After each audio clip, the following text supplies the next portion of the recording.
Hello and welcome back guys to the second video of our series #Let's Evolve. And today's video's topic is overpopulation.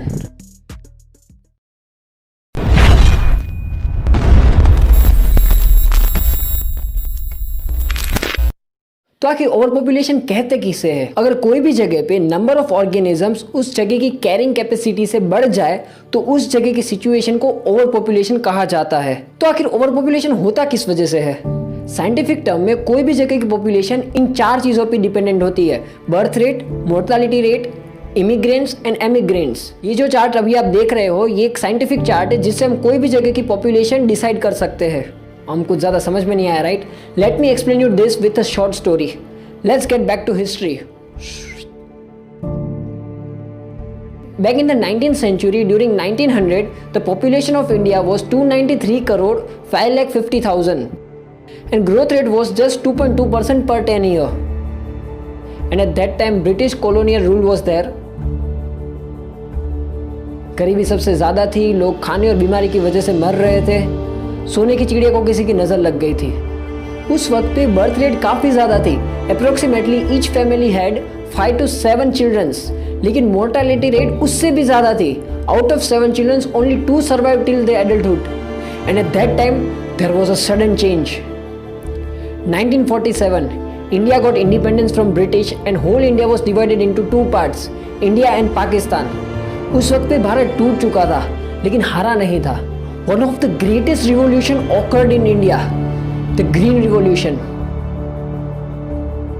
It gave employment to millions of poor people living below the poverty line. So what happened? बेरोजगार लोगों को रोजगारी मिल गई, science and technology की field काफ़ी improve हो गई, communications and transport एक काफ़ी एडवांस लेवल पे पहुंच चुके थे और सबसे बड़ी चीज़ हेल्थ केयर सेक्टर काफ़ी डेवलप हो चुका था. और ये काफ़ी बड़ा इकोनॉमिक रिवॉल्यूशन था जिसने एक नया क्लास डेवलप किया था, the middle class.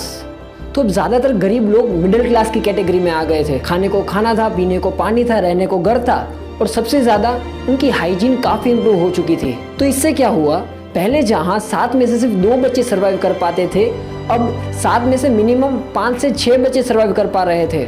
Birth rate बढ़ गई, मोर्टालिटी रेट कम हो गई. This lead to blast in the population of India. Indian population skyrocketed like never before with the average of 21% till 2001. लेकिन फिर अचानक से ग्राफ नीचे आ गया with 17.7%. सो क्या हुआ, गरीबी वापस आ गई? नहीं, लिटरेसी रेट काफ़ी बढ़ गई. Family started planning 2 childs. तो अब क्या, बस ओवर पॉपुलेशन खत्म? ना. 17.7% is still a significant rate. Studies show that India will surpass China in population by 2024. India has still limited amount of non-renewable resources like petrol, coal, and the individuals are growing rapidly. Now this effect is known as overpopulation. और simple भाषा में कहूँ तो overpopulation यानी कि कम resources के लिए ज़्यादा लोगों का होना. So now what are the effects of overpopulation on our environment? Let's explain this in a very simple way.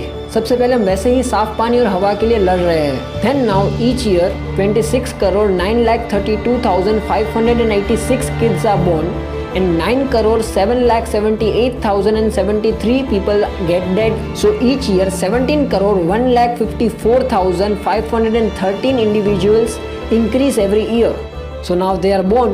They will require more resources to survive. To provide them food, more forest would be cut down and converted into farming area. और ऊपर से उनको रहने के लिए जगह भी चाहिए, तो वापस जंगल ही काटे जाएंगे सिविलाइजेशन और बिल्डिंग्स बनाने के लिए. Forest. Okay, suppose they eat fish and meat. For fish, they will hunt higher tropic level fishes like tuna and salmon. तो इससे क्या होगा, लोअर ट्रॉपिक लेवल की फिशेस काफ़ी ज़्यादा बढ़ जाएगी because their predators are now gone. इससे क्या होगा, ओशंस में ऑक्सीजन की अमाउंट काफ़ी कम हो जाएगी. इससे क्लाइमेट चेंज ज़्यादा होगा, ओशन एसिडिफाई हो जाएंगे और फाइनली काफ़ी ज़्यादा अमाउंट में फिशेस मर जाएगी. Fresh water. There are about 7.5 billion people on earth, right? And each individual required 2 liters of drinking water.